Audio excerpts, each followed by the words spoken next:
I don't know what that burp was, but it was horrid. Burps aren't supposed to be thick, right? And we are live. Welcome to the MLB Strategy Show. It is Wednesday, August 11th. I still don't know the dates. It's really problematic when all of the start of a month happens and you're not around to say the dates at all. But either way, I am Josh Engleman. I am joined by Adam Scherer. We are here to break down the main slate and give you a little sprinkling of the early right out of the gate. Hit that like button if you're just getting in the door. Subscribe to the channel, hit the notification bell, all that good stuff. But let's start here. Adam, how are you? Doing pretty good. Excited. I always like Wednesdays because there's normally an afternoon slate. Today we have the 4-gamer, and then there's, a good night slate as well. So always nice to have the opportunity to lose money twice in a day. There you go. I unfortunately will not be playing that early slate. I would have liked to dip my toe in the water, but at 1:30, I believe it's 1:30. It could be 2 o'clock. Let me check the schedule. At 1:30, I will be back with Eric for a little bit of a monkey knife fight show. So we're going to go for a half hour. Got to prep for that bad boy. But make sure you're coming back at 1:30. That one is live, so tune in. Yeah, we got a lot to talk about. We're going to dive into some early slate, just a summary, talk about some of the pitchers, talk about some of the hitting, and then we will move on to break this bad boy down game by game. How was your night last night? Anything interesting? No, a lot of rain, injuries. I ended up being overweight on Nola, rain delay. Tons of Aaron Ashby, rain delay. And then on the night slate, tons of Ross Stripling injured after 2 innings. So my night wasn't a lot of fun. Well, that's kind of a bummer. But today is a new day. That's the good thing about DFS. You can just never stop throwing money into the garbage. It's a great time, man. It's a great time. Let's talk a little bit about the early slate. Let's start from a stack perspective. We're looking at DraftKings right now. Is it really only a 3-game, or am I on the wrong? Did I not refresh this tab? It's 4. Is it early or very early? On DraftKings? Yeah. Is this early? Not updated? Have you looked at this? I got logged out of the site. I looked a minute ago, I thought.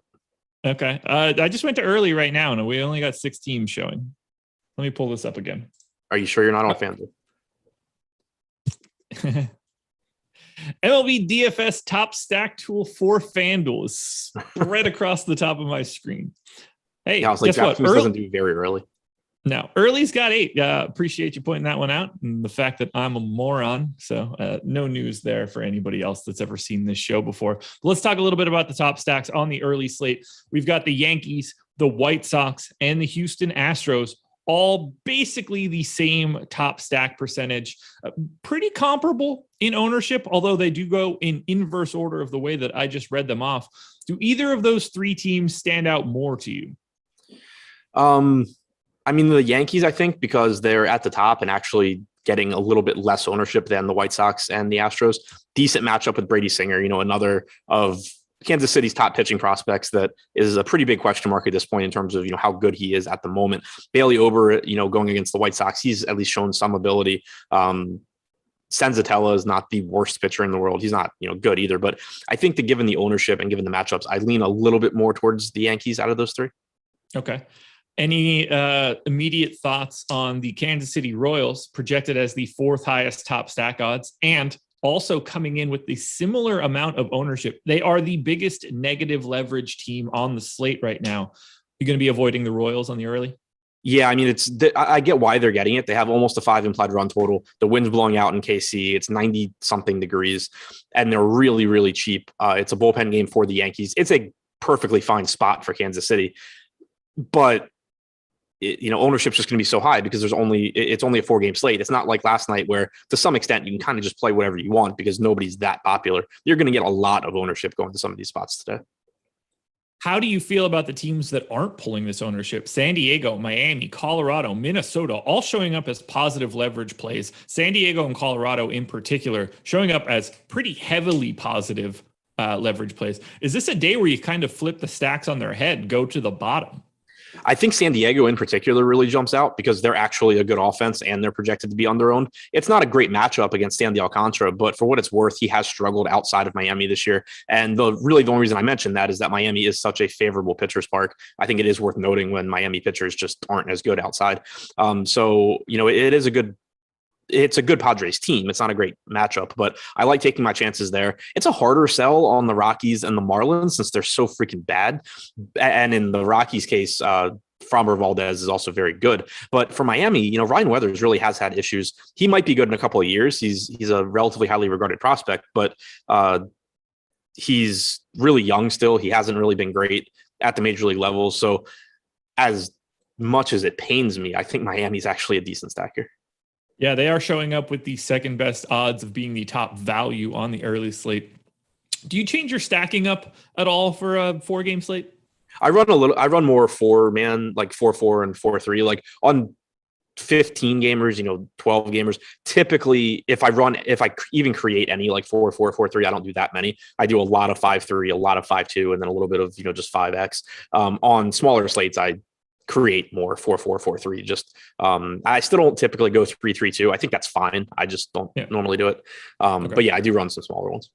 Okay. Anything else you want to touch on from a hitting perspective on this early slate? No, I don't really think so. I mean, I think it just kind of sets up as one of those slates where whatever you do is probably not going to be very comfortable because, like, even if let's say you go to the Yankees and you don't go to the White Sox or the Astros, you're not going to feel great about that. You're not going to feel great about whatever of those teams you kind of leave off. But, it's just, again, with baseball, there's so much volatility. You really have to think of it in terms of trying to win over an entire season.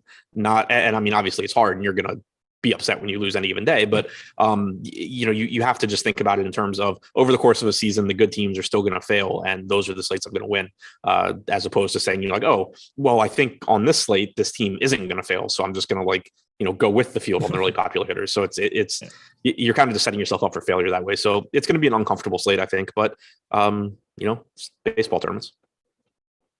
Taking a look now at the top pitchers tool for the early slate, and it's looking like we've got Lance Lynn and everybody else. Lance Lynn at 10,300 with a 54% chance of being a top 2 pitcher, pulling 58% ownership as well. So that seems to be spot on. Do you have any particular Lance Lynn take given that information? I think the ownership makes a lot of sense for him. I mean, he's basically double every other pitcher in terms of top 2 pitcher percentage. Wondering if this will change. Why the hell is Brady Singer the second highest top 2 pitcher?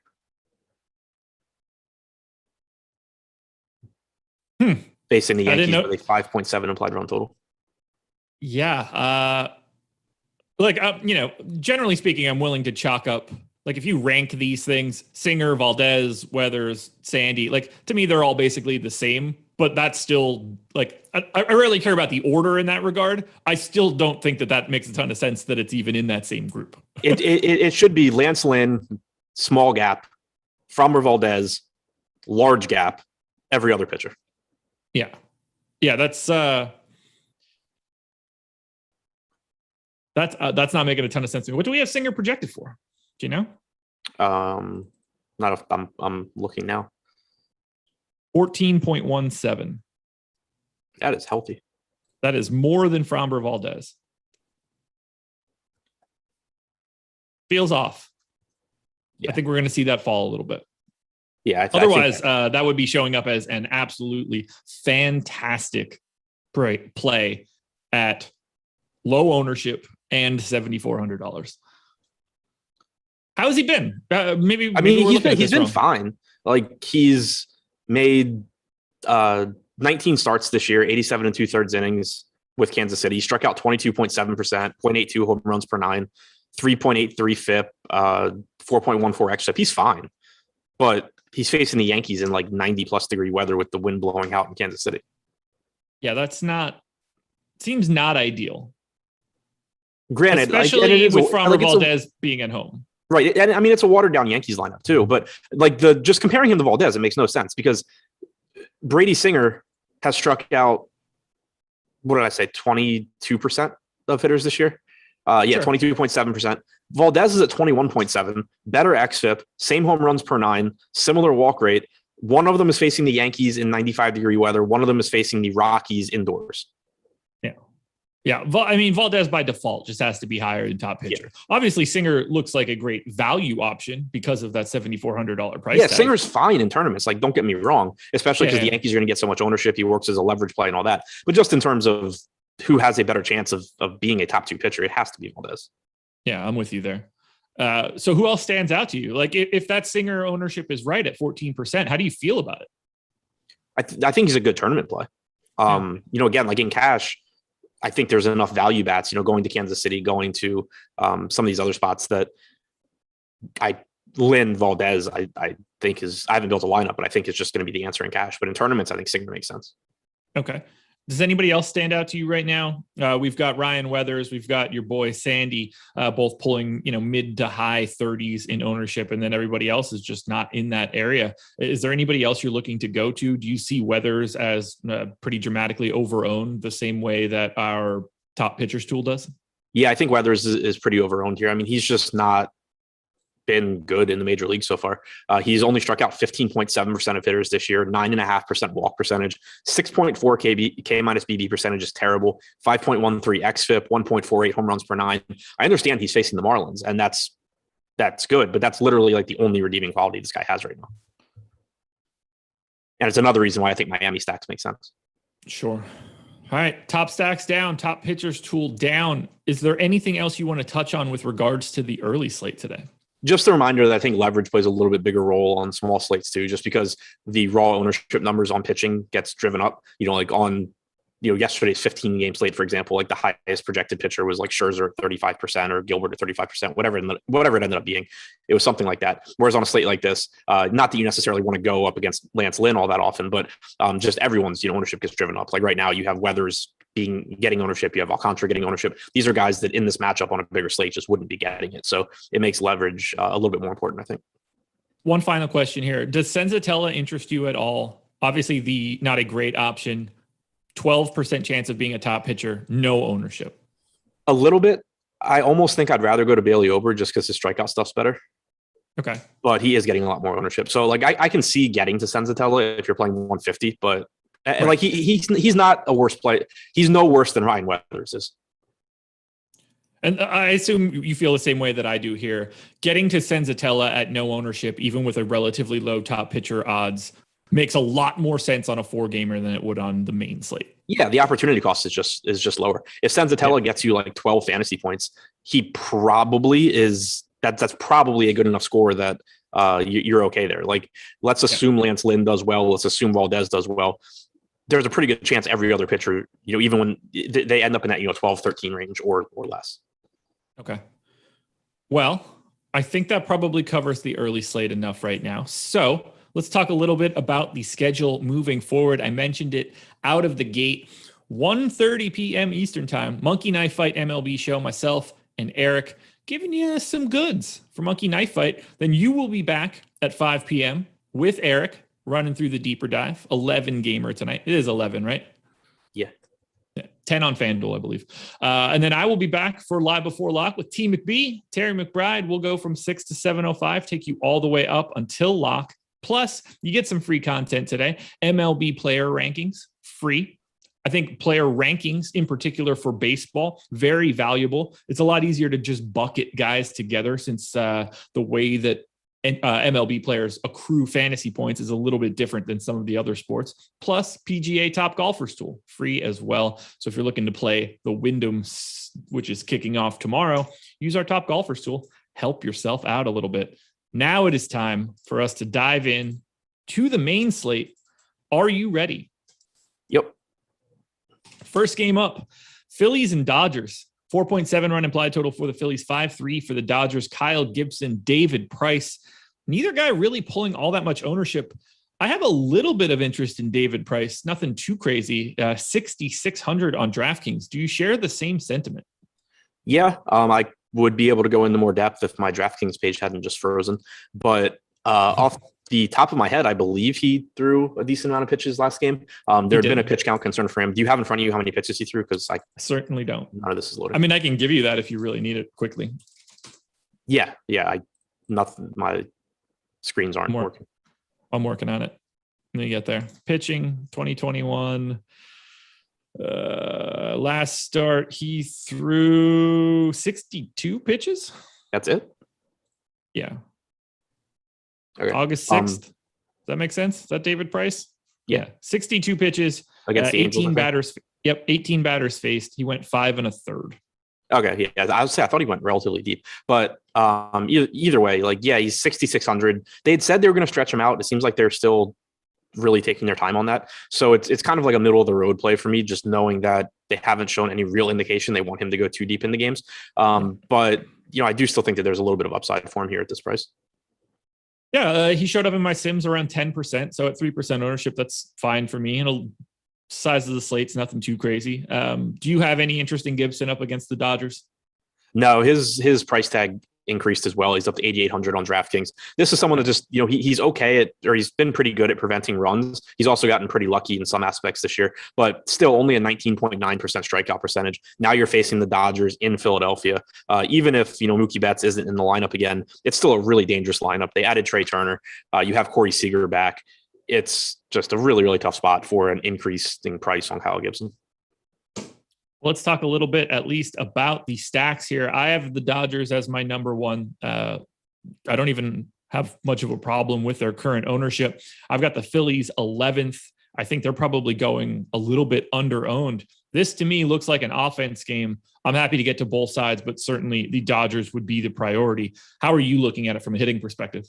Yeah, I think the Dodgers look really, really good here. They're expensive enough that they're not getting a lot of ownership, but it is a park upgrade going into Philadelphia. Looks like it's supposed to be pretty warm and humid there as well. Gibson doesn't miss a lot of bats. So you're letting these guys that just have massive amounts of power put the ball in play in Citizens Bank Park. That typically is just going to result in good things for the offense. As far as splits go this year, Gibson's done a good job of limiting power to both sides, 0.081 expected ISO to righties, 122 to lefties. But again, the thing you have to keep in mind is that's just, numbers against everyone he's faced. These Dodgers hitters are just so much better than league average in most cases that I still like their chances here against Gibson. Yeah, everybody looking pretty solid to me. And again, it matches our top stack tool. Dodgers at the top of the heap, not even pulling as much ownership as they should. And I agree with that. But let's talk a little bit then about the Phillies going up against Price. I'd be a little bit more interested if Price were actually pulling some ownership. There are certainly bats in the Phillies lineup that I'm happy to get to, but I think they're probably going a little bit underrepresented in the top stacks tool. They're middle of the pack ish, coming in slightly underowned. Is there anything more interesting to you for Philly?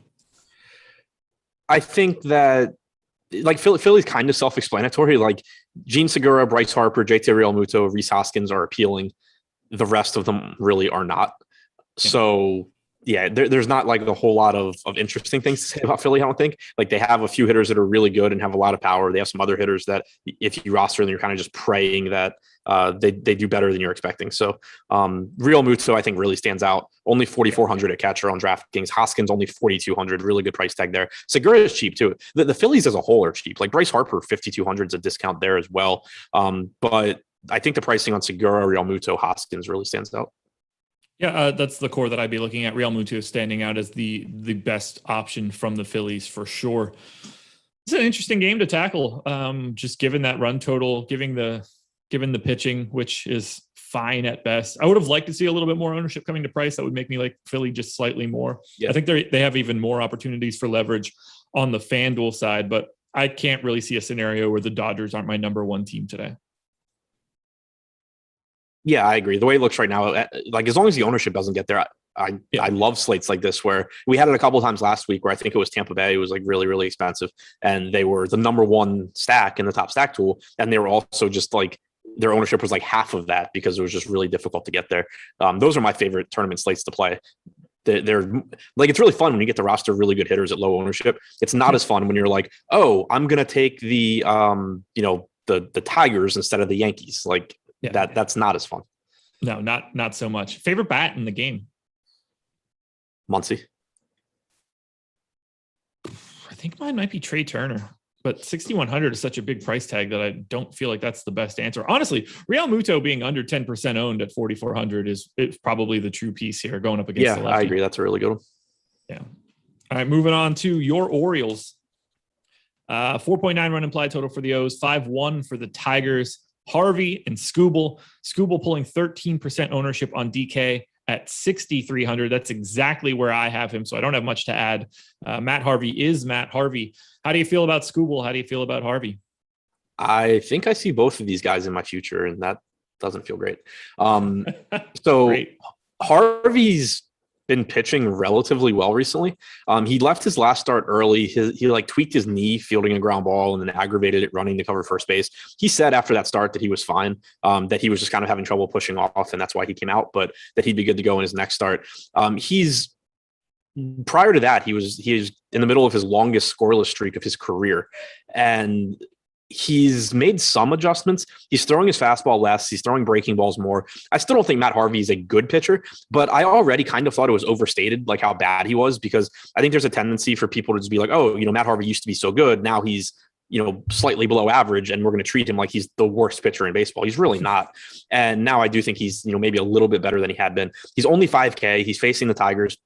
It's still a risky spot. The Tigers have a 5.2 implied run total. It's always warm and humid in Baltimore this time of year. It's still a really risky spot, but 5K for Harvey, as long as he's not getting much ownership, which right now he's projected for like 1%. I don't mind going there. And then on the other side, Tarik Skubal is getting more ownership at 13%, but I think he's way too cheap for the upside that he brings. He's like a legitimately good strikeout pitcher. He has a 26% strikeout percentage this year. He is home run prone. He's allowed 2.06 home runs per 9. That is scary against this Orioles team that while they do offer upside, they do also have power with guys like Hayes, Mancini. Santander seems to be getting back into the swing of things. Mullins is always good. It does help that Mountcastle is on the concussion list, but it's a really high upside spot for Skubal, even though it's also risky. I think the salary helps to mitigate that, though. I only got to Harvey in like 4% of sims, which is certainly better than 1%, but I'm not entirely sure I want to be there. The bigger question then becomes, how do you feel about the offenses? The Orioles, to me, I haven't looked at the top stack tool, but they look so dramatically overowned. It's insane. Is that the case in top stacks? Yes, it is. 12% aggregate ownership, second highest on the slate, only about a 5% chance of being the top stack. On the one hand, they're kind of appealing because of Skubal getting ownership. Yeah. You're leveraging against him, but if everyone's going to be there, there's not as much reason to do it. The way I see it right now is I'm more interested in them sort of as one-offs. If I have a lower owned stack, Austin Hayes is very clearly a good value at 2,500. Mancini's a pretty good price tag at 4,300. Santander is only 2,300. So I still think using those guys amongst lower owned hitters makes some sense. But in terms of getting to them as a full stack, I think the ownership's a bit of a deterrent. Yeah, that's a real tough. I have them 21st in leverage. Only the Cardinals are showing up as a more overowned team in my data.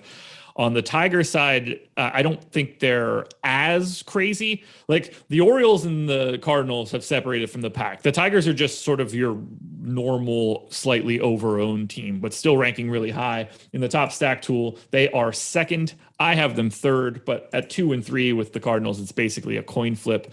What are you doing with the Tigers going up against Harvey? Yeah, even though like I do have a little bit of interest in Harvey in large field tournaments, it's still a good spot for the Tigers here. It's good hitting weather. It's a average at best pitcher in Harvey. It's a really bad Baltimore bullpen. I mean, there have been so many games recently where the starter actually pitches relatively well, and then the Orioles still give up like 9 runs because the bullpen just gets lit up. So it's upside from the first inning through the 9th for Detroit. And you do have decent hitters here. I mean, Grossman, Scope, Candelario is okay. Eric Haas has power. It's not the most dangerous lineup, but it is a pretty good spot for them. The ownership's a little bit concerning. Like, again, I would just rather get to the Tigers I'd rather get to the Dodgers than the Tigers. But, still a pretty good spot for some of these guys. Looking individually at the ownership for Detroit, you have about 18% going to Grossman, which I think makes sense. Candelario, Haas, Scope, all 10+%. Goodrum's at 9. So it's another one of these teams where like if you stack them all in the same lineup, you're getting quite a bit of ownership, but they're not at such crazy ownership levels that you can't just mix them into lower owned lineups. Yeah, I think it's a lot easier to do that here with the Tigers. Candelario, my boy, stands out as my number one Tigers option, which makes me feel really good. It looks like that gimmick is not ending anytime soon. It's truly amazing. It makes me so happy, though. It's been such a long time. I don't really have much else to add here. This is an offense game for me. I'm happy to get to some Skubal. I think he's properly owned. You'll probably have more Harvey than most because you're an Orioles homer. There's not much else to say there. Who is your favorite bat in this game? Ignoring ownership and everything else, either Grossman or Hayes. Yeah, I mean, Hayes looks like a fantastic cash option. Pulling the ownership, 2,500, hitting at the top of the order. All signs point to a solid option there. I think Candelario, and you're not going to be surprised by this. Actually, look, I get a lot of Miguel Cabrera in everything that I do, which is... Is that why you barely play MLB DFS anymore? more or less. No, the problem is I'm on too many shows. I'm going to play Thursday night and I'm excited. How many games are there? It's probably like a 3. Oh, there's like 4. I'm on live before lock because there's only like 4 and they canceled the deep dive and just said, do this. And that'll be the day that I'll play because I won't have to manage live before lock anymore. I can't do the show and play any longer. It's too big of it's a chore. People are probably like, what? Yeah, I'm not looking forward to it. No, not so well. For 4, it's at least it'll be manageable. Fine. And it's like 3 of them are late games too. So yeah, when I scrambled a couple of days, I don't know, but right before I went on vacation to play like the 15 gamer, that was just an utter disaster. News came with like 5 minutes to go. I'm trying to host and just tire fire. Moving on, Pirates and Cardinals. 5-run implied total for the Cards, just 4 for the Pirates. Will Crowe and Adam Wainwright. Wainwright sort of in the Skubal mode in terms of ownership and my interest. Around 14% projected ownership, showed up 13% for me. Significantly higher price. Will Crowe getting no ownership at all. Are you going to Wainwright at 9,400? Yeah, I think the ownership just looks like it's about where it should be. He has a 12% chance of being a top 2 pitcher, 13.5% ownership. He's been just, a solid pitcher this year, 22.8% strikeout percentage, 3.77 xFIP. He's facing a Pirates team that, it's a good matchup. It increases his ceiling a little bit. Like, you just have to go back to last night. J.A. Happ looked like an actual good pitcher against the Pirates. Wainwright is clearly better than Happ. So the price tag's elevated. That's what'll keep the ownership in check and keep my exposure in check. But I do think it's a good spot. And it's a situation where like, maybe there's a little bit of sticker shock when you say $9,400 Wainwright. But if you say like, let's say Wainwright was 8,600, he would just pull so much ownership here. So I do think he's priced correctly. Yeah, same. I don't really have much else to add. To me, you have him in like 10 to 20% of your lineups and you just move on with your business. Nobody that I really need to push. One team that I don't want to push, however, that would be the St. Louis Cardinals. They are my number 2 stack overall. And then you look at their projected ownership numbers, and boy, oh boy, does that become incredibly uninteresting. Pulling 20% of current ownership, the highest negative leverage team on the slate, and it's not even particularly close. How do you manage a team like the Cardinals in a situation like this? Pretty much the same way that we talked about the Orioles. It's still a good spot here against Crowe. The problem is that every single hitter in the Cardinals projected lineup right now is projected for between 14 and 26% ownership on DraftKings. Just absurd ownership numbers going there. And it makes sense. I mean, they're cheap. They're, outside, like Goldschmidt's 4,600, Arenado's 4,900. The rest of this team, the most expensive hitter in the projected lineup is Yadi Molina at 3,400. So really, really, really cheap spot, or really cheap stack rather, in a good spot against Will Crowe, who this season has allowed over 2 home runs per 9 innings, 4.88 xFIP, 20.6% strikeout percentage, 10.5% walk percentage, just not a good pitcher at this point, and a pretty bad Pirates bullpen behind them. So I understand why they're getting ownership. They're going to have a lot of hitters that look really good in cash formats, but if you put 5 of those guys together, you're just pulling so much ownership to that team and making your life really, really difficult as far as, of course, if you're stacking the Cardinals, you're saying, okay, I'm hoping the Cardinals are the top scoring team on the slate, but then it's like, okay, well, if they are, awesome. I'm still competing with like 20, 15, 20% of the field. Yeah. That's a really, really hard proposition to win. And that's, again, why it's just, in baseball where there is so much volatility, it makes a lot more sense to just say, okay, well, if things go correctly for my lineup, I'm trying to put myself in a position where I don't have to beat that many people, and that the Cardinals aren't really helping me do that. So it's more so mixing them in with low-owned teams. Like, for example, getting to the Dodgers, if I need some value, I have no issue going to Carlson or, O'Neill if he's back in the lineup. But I am not going to have a lot of those guys together. No, I don't really know how to go at it in a different way. To me, everybody is basically twice as owned or more than what I would like to see. So if that's, if you've got a Paul Goldschmidt one-off in a low-owned stack, by all means, I don't think that is going to matter all that much, but I can't imagine wanting to have a 5-man Cardinal stack today. Yeah, it's just, if you're playing like a small field tournament, it makes a little more sense, but even there, the ownership ends up being higher too. So I think it's a general rule when you have this kind of ownership on an 11-game slate going to one team, you're just going to be better off being underweight on that team. Yeah, I'm with you. Is there any value in the Pirates, considering Wainwright's pulling some ownership, considering the Pirates aren't?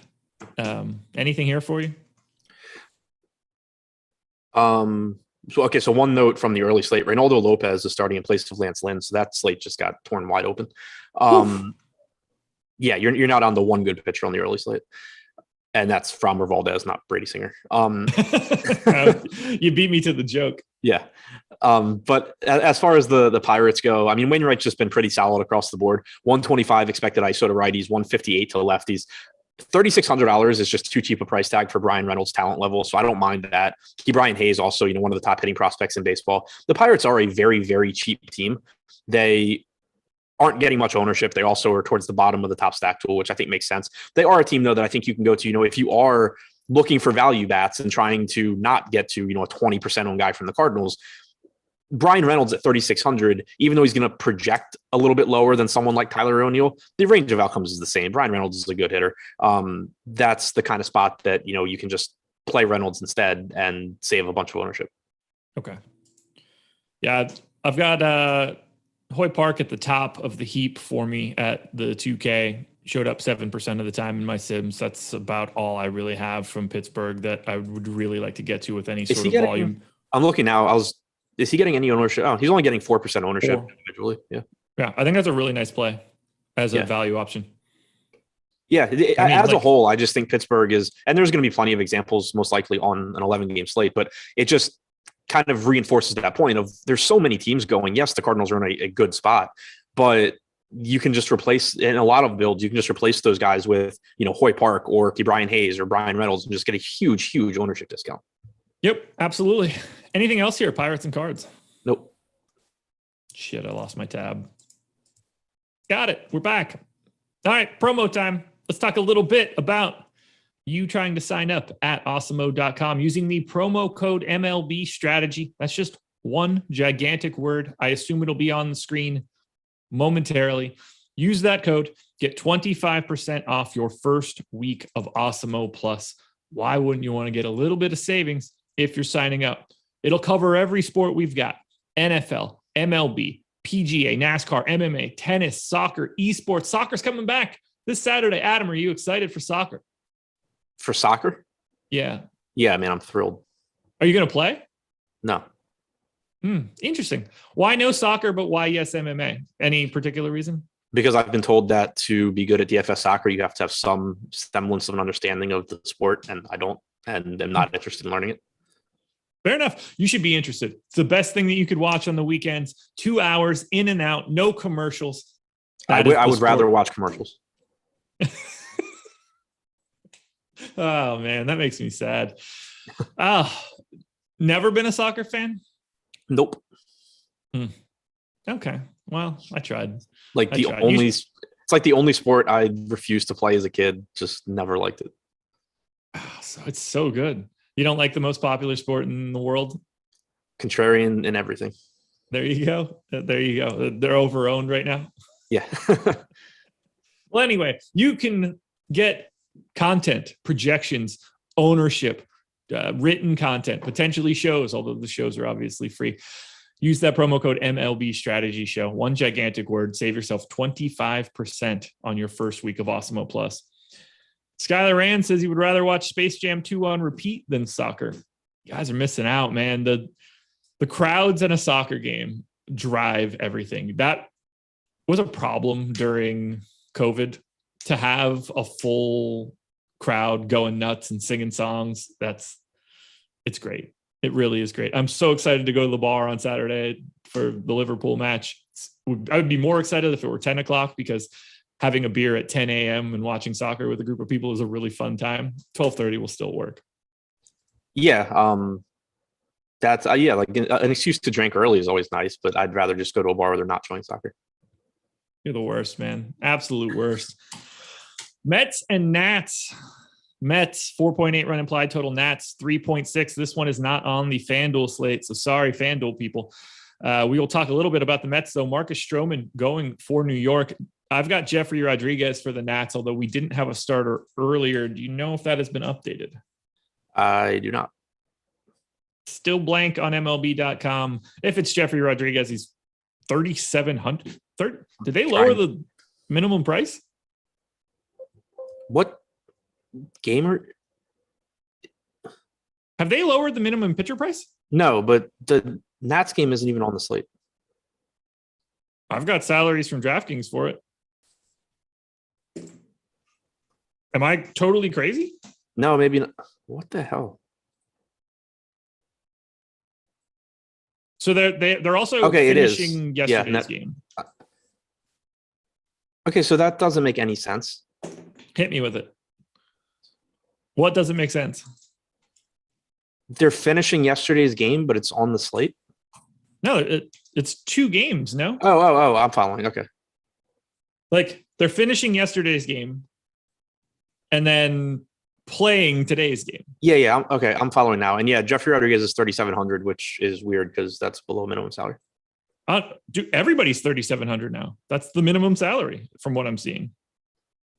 I'm scrolling up in the salary spreadsheet, and the minimum salary listed today is 3,700.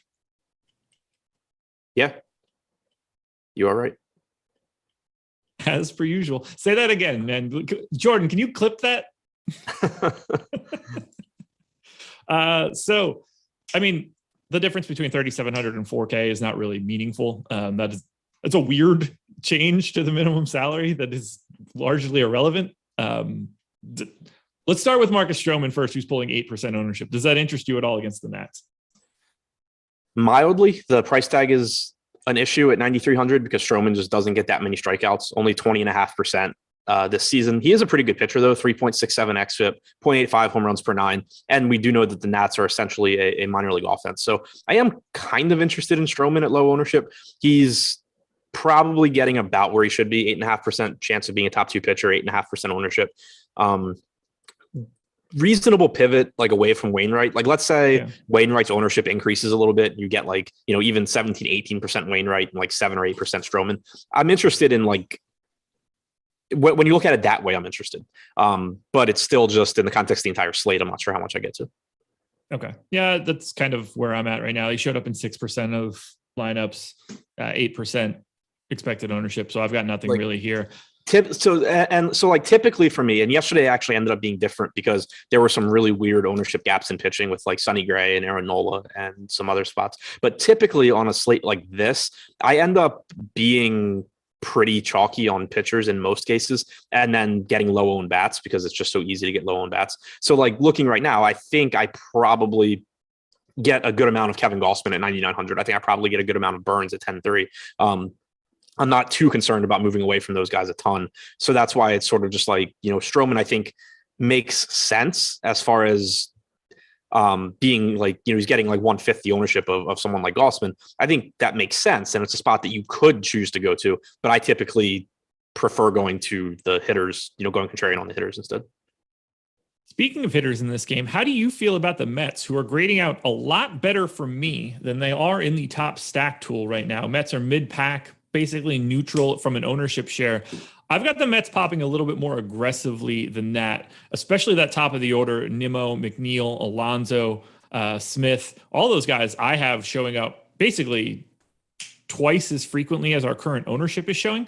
Do you like the Mets against the Nats here? Yeah, there's really good pricing on these guys. Peter Alonso's 3,900, Nimmo's 33, Conforto's 27, Smith's 29. I assume that the ownership comes up too. Like some of that 20% St. Louis ownership goes to the Mets. Yeah. But if it doesn't, then yeah, I like the Mets. Yeah. I have them as my second favorite leverage stack. And, like sometimes that's just like a quirk, but it's not like the Nationals are running out anything spectacular from a pitching perspective. We got close to a 5-run implied total, so there's nothing weird going on there.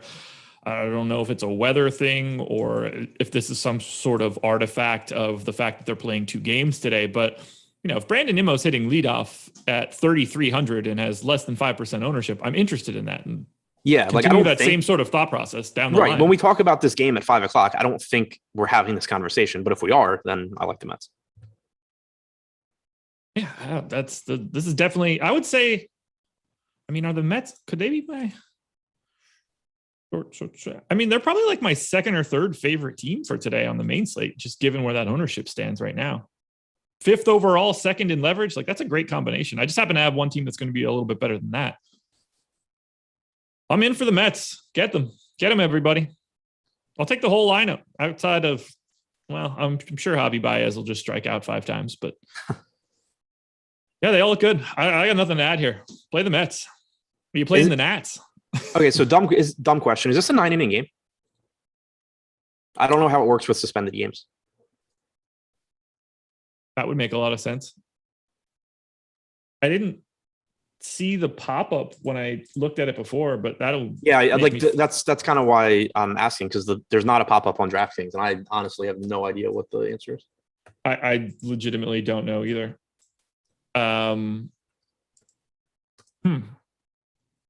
Chat, what do we know? Is this a 9-inning game? If it's a 7-inning game, you can go ahead and change everything that I just said. All right. Well, so far the 2 answers are they just start it where it started. So I'm more worried about yeah. Yeah, I'm more worried about the full game. First 2 people said 9, but it is also YouTube chat. Sorry, guys. 3 people say 9. 4 people say 9. All right. Well, yeah, if it's 9, then I like the Mets. Yeah. Okay. Same. If it is 9, I like the Mets also. Do you like any Nats? Juan Soto and Josh Bell. Yeah. That's and just because they're good hitters, I don't love the matchup here against Stroman. Yeah, and not that I really want this either, but if Victor Robles is hitting leadoff at the flat min, I'm just generally going to be interested in a leadoff hitter at the flat min one way or the other. But interest is minimal at best. Anything else, Mets, Nats? Nope. That'll work. Keeping it moving. No. I was supposed to do that one before. I jumped the gun a little bit. We'll be fine. Cleveland Guardians.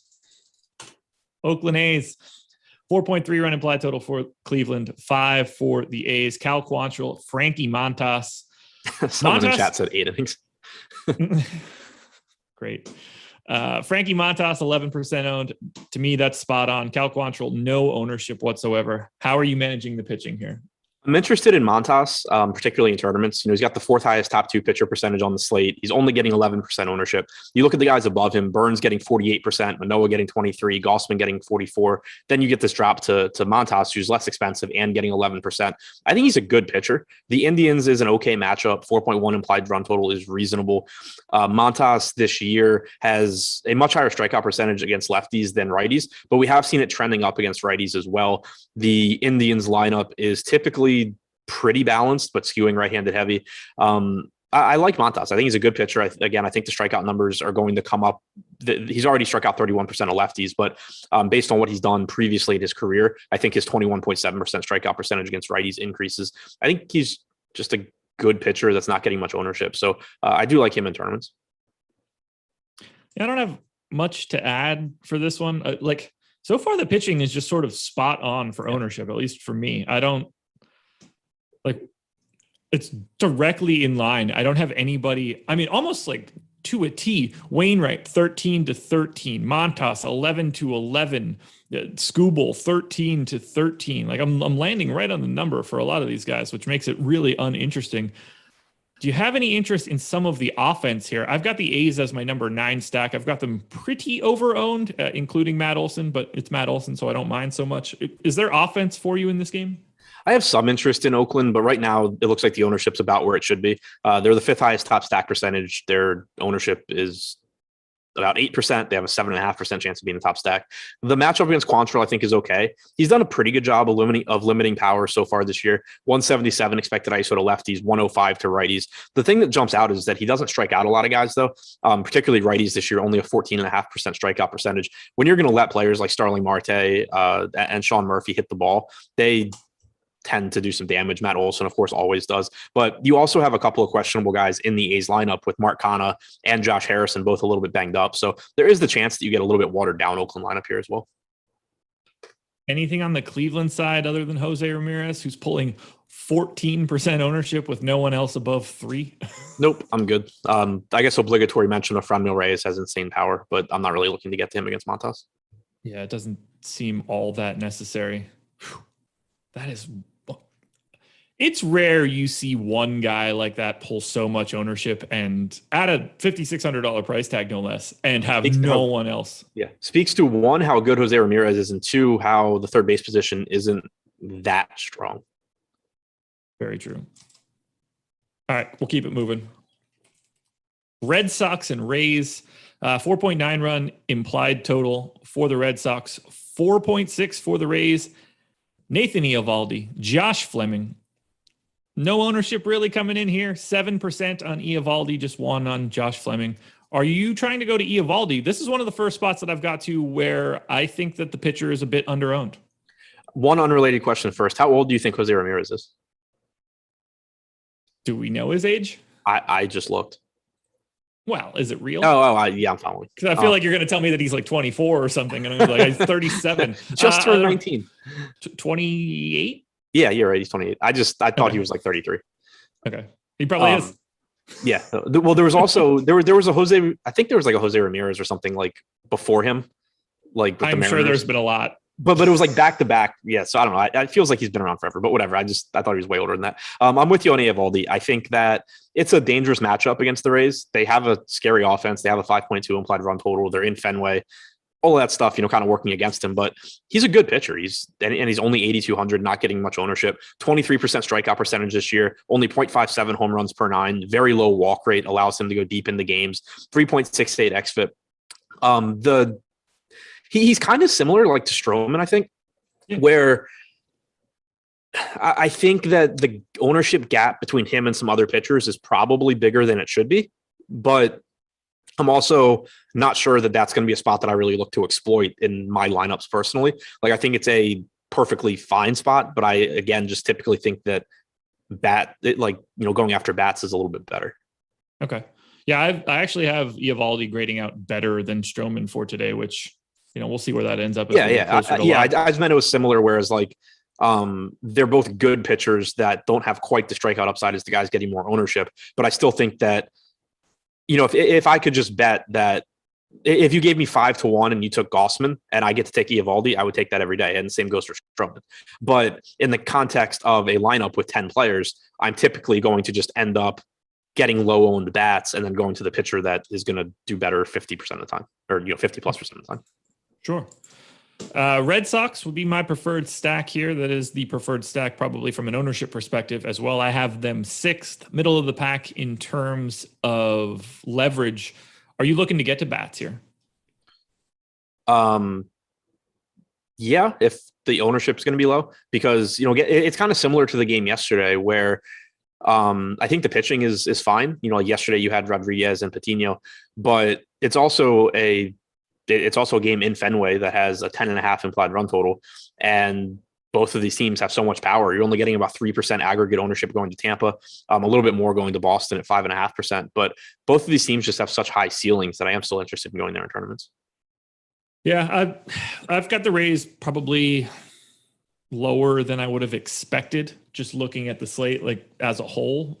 We have Tampa 1, 2, 3, 6th in the top stack tool. I have them 18th today. And I don't really know what is going to be creating that sort of gap. Any thoughts there? Obviously you don't know like what I've got going on, but that's I'm rarely that far off either direction. And to go from 6 to 18 maybe I'm just dramatically overrating Eovaldi. That would be so like I don't have the Rays as a particularly highly rated stack right now, but they are 6th in our top stack tool. But I also think that Eovaldi should be owned twice as much as he is. So to me, that comes down to, do I think that I'm undervaluing the Rays or overvaluing Eovaldi? I think it probably comes down to like I'm trying to think how to explain this. When the Rays have so much power in their lineup. When Eovaldi is not at the top of his game, I think the Rays just put up a lot of runs. Okay. Whereas, like a lot of other teams like the Tigers, the Orioles, teams like that, yeah, they're still capable of putting up runs, but they're still pretty bad offenses and they're still going to make some mediocre pitching look decent. Whereas if Eovaldi's not on top of his game, the Rays are just going to light him up most likely. That's kind of the way I'm thinking about it. Like, okay. In terms of median projections, like, it's they're not going to do well that often, but I think when they do well, they do really well. Okay. Yeah, that makes some sense to me. Something I'm going to have to dig into because like I said, when I first looked at it, I would have assumed the Rays ranked a little bit higher. Then I looked at the top stack tool. That is where they are. And I appear to be, where do we have Eovaldi in the top pitchers tool? I guess that could be a decent tiebreaker for me. He is 1, 2, 3, 4, 5, 6, 7. Okay, so yeah, Eovaldi quite a bit lower in the top pitchers tool, although still showing up as under-owned, but not to my degree. So I'm probably a little bit higher on Eovaldi. I mean, when I say that would be a steamer projection, 3.88 FIP, 24% K rate, 6% walk rate. All that looks really nice to me. So I'm going to look at it a little bit deeper, but I like Eovaldi more than the public, and I might be a little bit lighter on the Rays. Favorite bat in this game? It's tough because I do respect both pitchers. I think Renfroe at 3,600, especially if he's hitting second, is just a really, really good value. Probably Brandon Lau at 5K otherwise. A little bit of interest in Choi, 4K, no ownership. If I'm trying to take a one-off from the Rays side, I think that's relevant-ish. I just tried to buy tickets to the Nats game just to see if it would pop up and say this is a 7-inning game, but it didn't. So yeah, fair enough. Good look though. I guess that's helpful. One more before we take a quick break. Braves and Reds. This is a coin flip game. Touki Toussaint, Wade Miley. I took the Braves in the first 5 innings on the breakfast menu. Make sure you're checking that out, myself and Ben Raza. We've got no ownership coming to the pitching. Do you want either pitcher here? Not really. Touki Toussaint is a high upside pitcher, but also pretty difficult to count on. Elevated walk percentage throughout most of his career, including in the minor leagues. It's only 6.5% so far with the Braves this year, but I expect that to come up a little bit. The strikeout numbers are good. He does give up some power. It is a pretty tough matchup against Cincinnati. Yeah. Not getting any ownership, like you said. So larger field tournaments, if you end up with a little bit, I think that's fine, but it's not a spot that I expect to take a big stand. Who's the better pitcher, Toussaint or Wade Miley? Better pitcher for what? Just baseball. You're trying to win baseball games. Who would you rather have pitching this game? Right now, Wade Miley. Okay. How big do you think the gap is? Small. I think the range, it's basically, I think the range of outcomes on Toussaint is wider. I think Miley is less likely to give you a really shitty game. Right. Agreed. Which offense do you find to be better, the Braves or the Reds? That's a close one. I love this Braves offense after the trade deadline. I think I've said that on every show since then.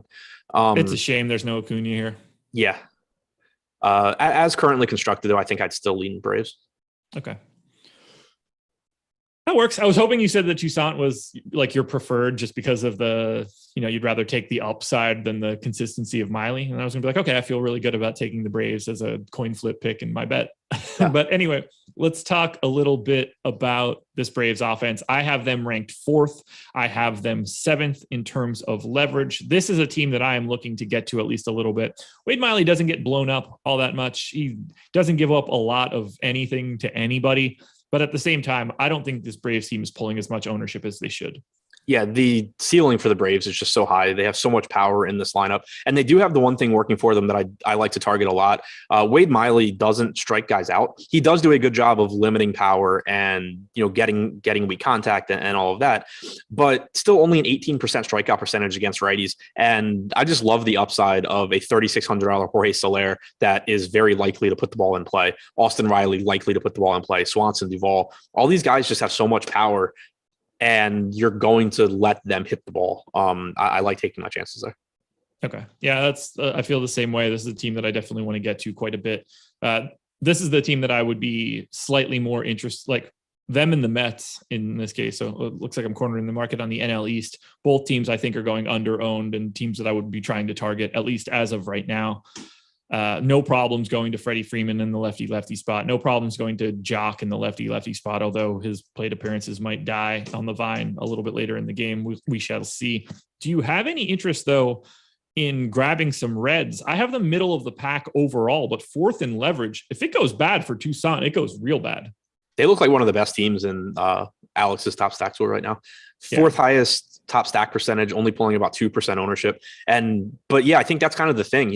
Tucson is still just such a wild card in terms of what he's going to do in any given game. He can go out there, strike out 8 guys in 6 innings, and you're not really going to be shocked by it. But he can also just go walk 5 guys, give up 2 home runs, knock it out of the third, and you're in a really, really good spot with these low-owned Reds. And they do still have a dangerous offense. India, Winker, Castellanos, Votto, Moustakas, all these guys have power. And then you kind of just round it out with like average hitters and Farmer and Naquin. But yeah, I think it's a high upside spot for them. If things hold ownership-wise how they are right now, I'll get to a lot of Cincinnati just hoping to get bad Touki Toussaint. I wouldn't feel super confident in it. Like, I'm not looking at my Reds team saying, oh, I can't wait. I think they're going to do great. I think that the ceiling is extremely high in this spot. Yeah, you and me both. This is a game that I want to target, just given the current ownership situation.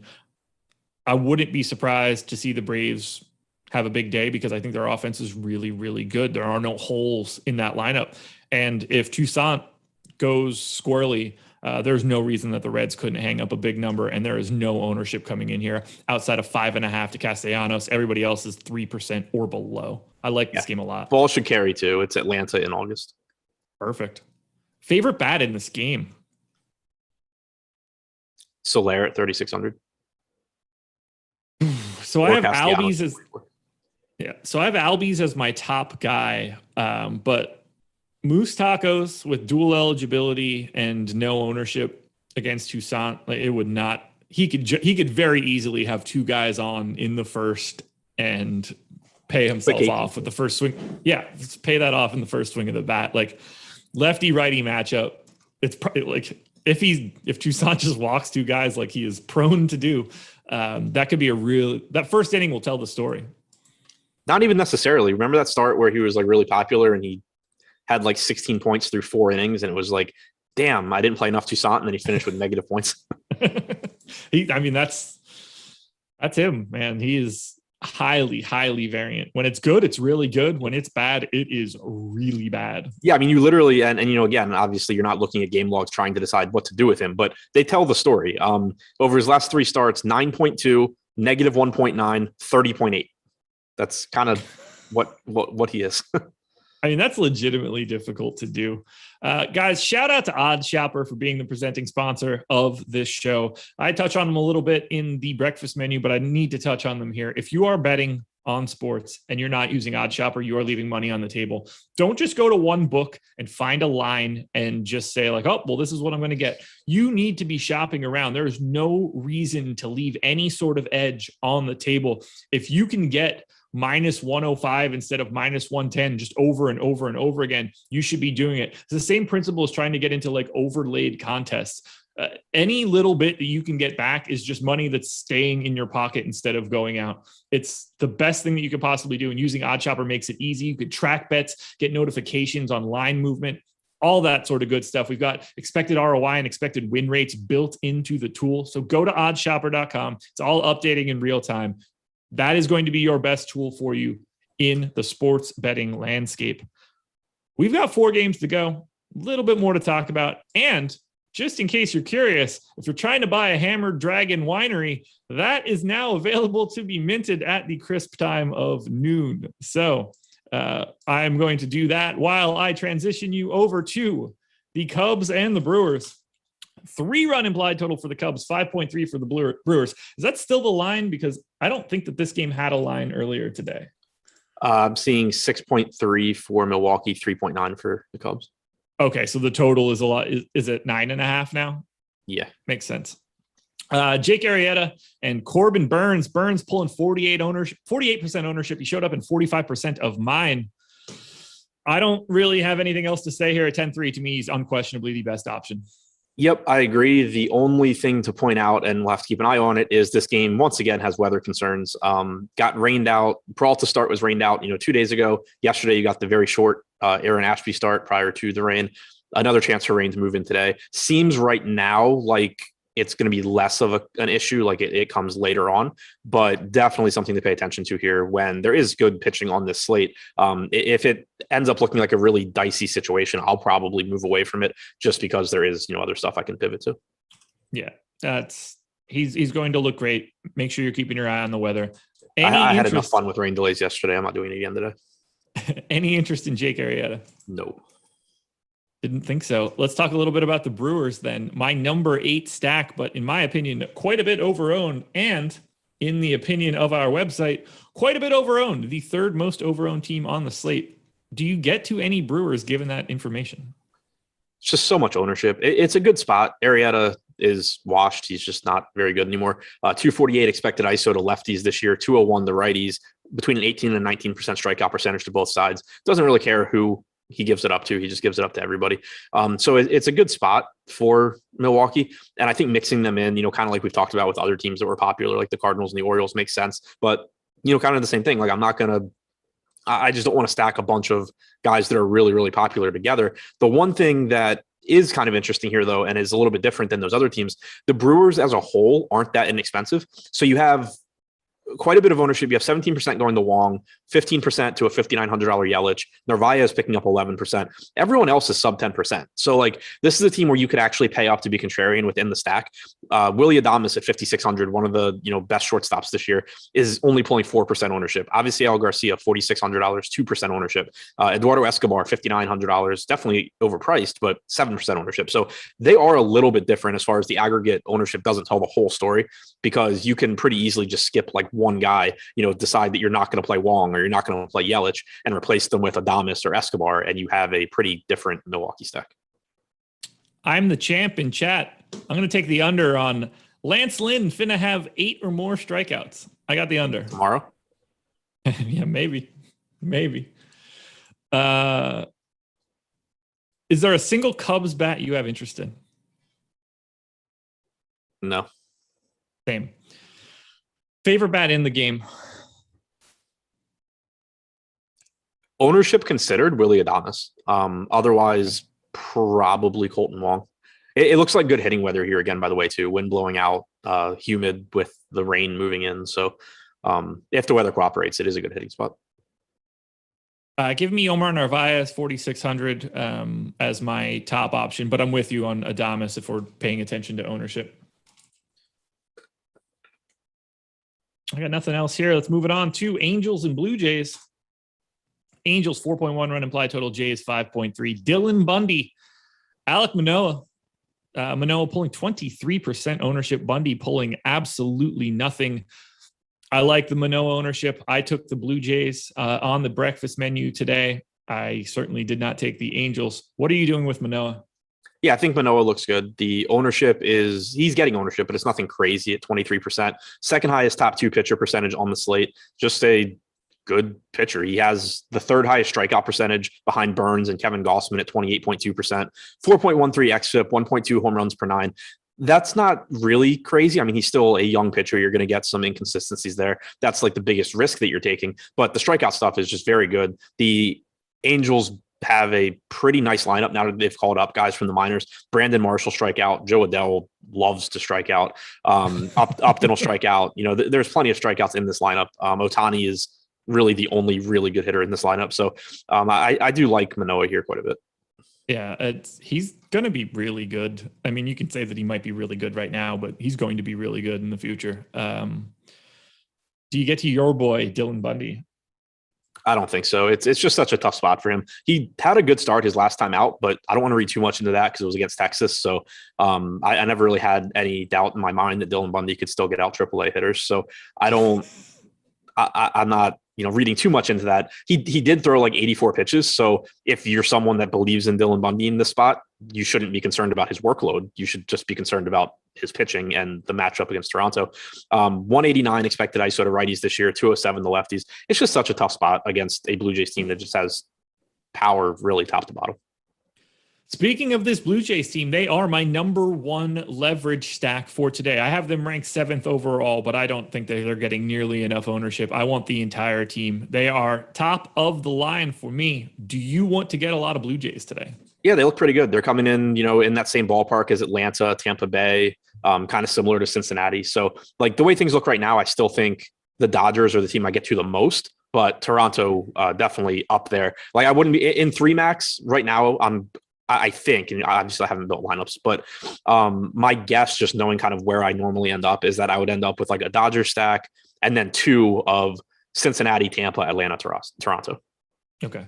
Yeah, every single one of these guys. Springer at 5.5% ownership, sign me up. Vlad at 5, sign me up. Semien at 3, sign me up.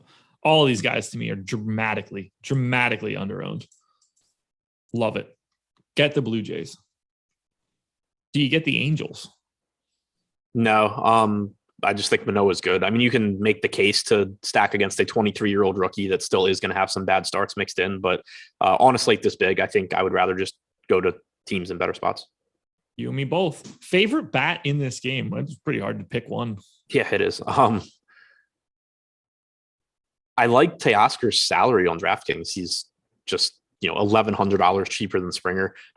Corey Dickerson at $2,900 also is a really good value option.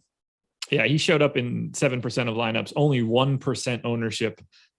He is my preferred play if I'm taking one Blue Jay. Now, obviously, like Vlad Guerrero is my preferred play if I'm taking one Blue Jay, but relative to ownership, obviously. All right, 2 to go. Giants and Diamondbacks. 4.6 run implied total for the Giants, just 2.9 for the Diamondbacks because they suck. Kevin Gausman, Merrill Kelly.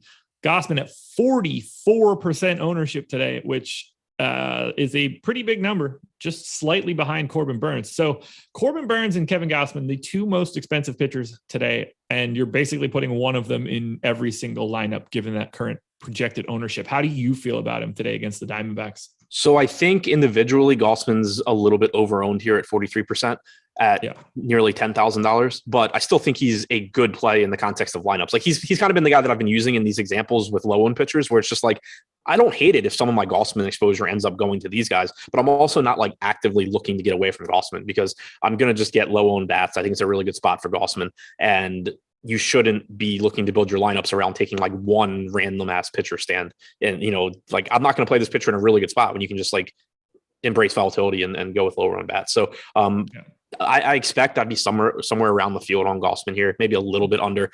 The nice thing about him too is that he's less expensive than Burns. So if you do have Corbin Burns in lineups and then we get some bad weather news as that 8:00 game approaches, you can pretty quickly swap a lot of those lineups from Burns to Gausman and still be in a really good spot. You basically explained it perfectly for me. I have Kevin Gausman ranked as my second best pitcher. The problem is I think Corbin Burns at 45% ownership or whatever it is correct. And I think Gausman is pretty significantly overowned.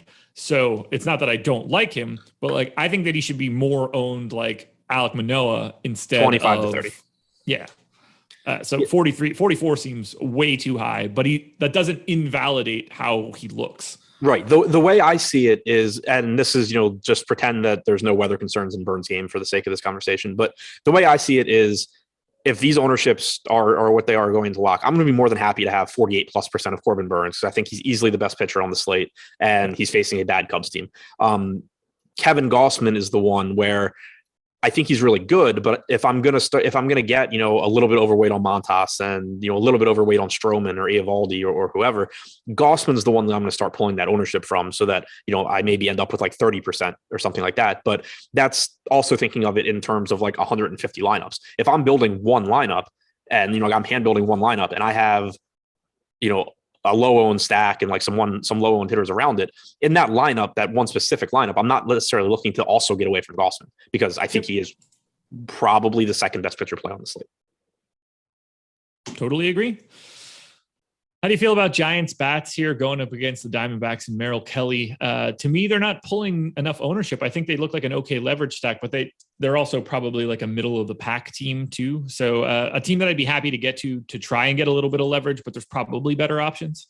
Yeah, they're sort of like, I mentioned if I was playing 3 max, I think I'd have Dodgers and then 2 of the Reds, the Rays, the Braves, and the Blue Jays.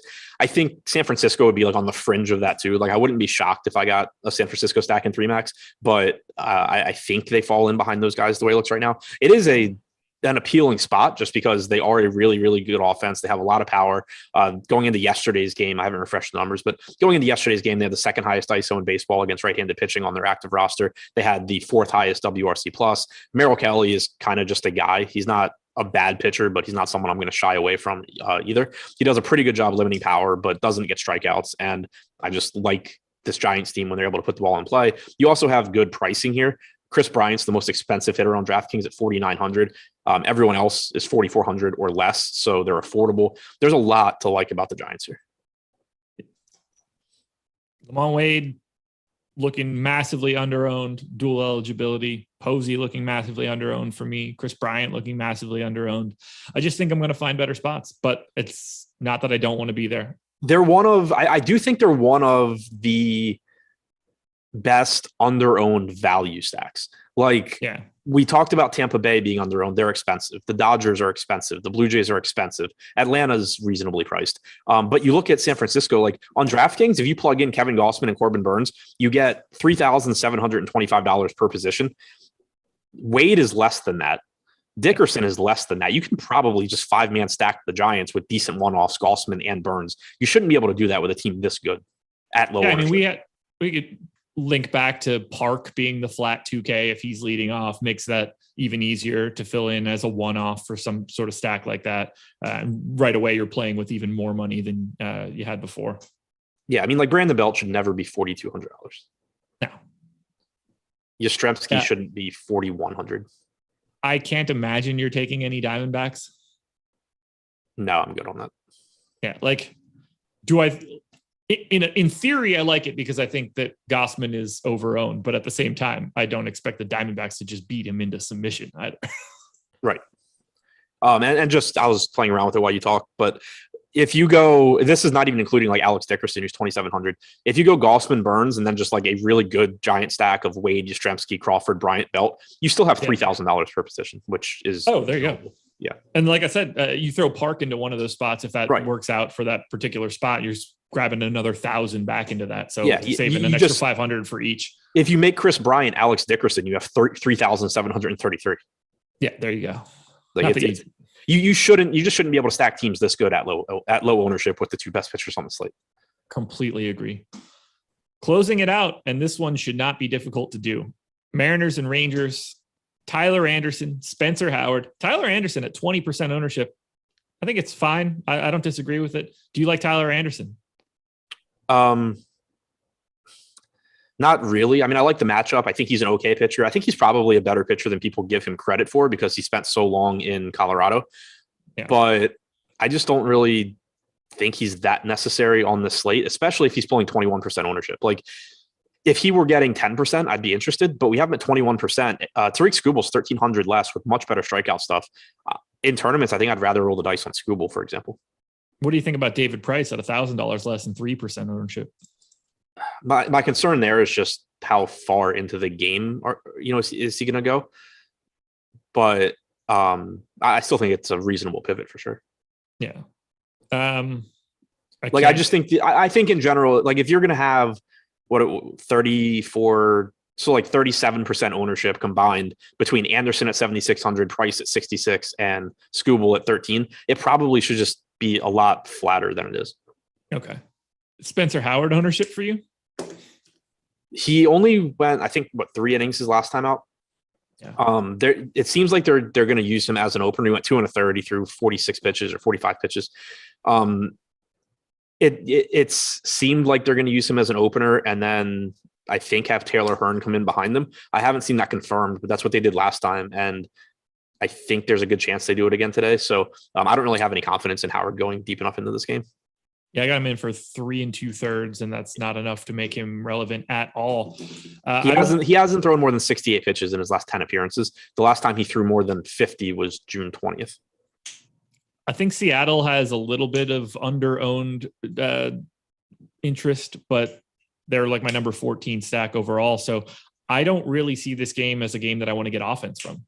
Yeah, pretty much same for me. I do think the Mariners are under-owned, but at the same time, even if you're playing 150 lineups, you kind of have to draw the line somewhere. And I have them behind those other teams that I've mentioned. All righty, let's sum it up. Favorite stacks today? The way things look right now, the Dodgers, the Reds, San Francisco, Atlanta. Yeah, Dodgers, Braves, Mets, Blue Jays for me, probably my 4 biggest priorities so far, staying pretty cleanly away from the Cardinals, the Brewers, and the Orioles. Favorite pitchers? And then let's get out of here. I mean, Burns if the weather cooperates, Gossman. I like Manoah. I do, as far as value goes, I don't think Skubal's getting enough ownership. It's a kind of dangerous spot against the Orioles, but just really, really good strikeout stuff for him. I agree with everything you just said. And if the ownership holds, I will probably be a little bit heavier on Nady Eovaldi. That is it. Skubal has the 5th highest strikeout percentage on the slate. Anything else you want to add? Nope, just that. There it is, everybody. Thank you so much for joining us. Make sure you're checking out the Monkey Knife Fight Show at 1:30. Make sure you're checking out the Deeper Dive with Adam again at 5. Myself and T. McBee back at 6 o'clock. It's going to be a good one for baseball content. Hit that like button. We're only at 87. Let's run that north of 100 before you get out of here. But thank you guys. We'll be back again tomorrow with another strategy show. Good luck, everybody. We'll talk to you later.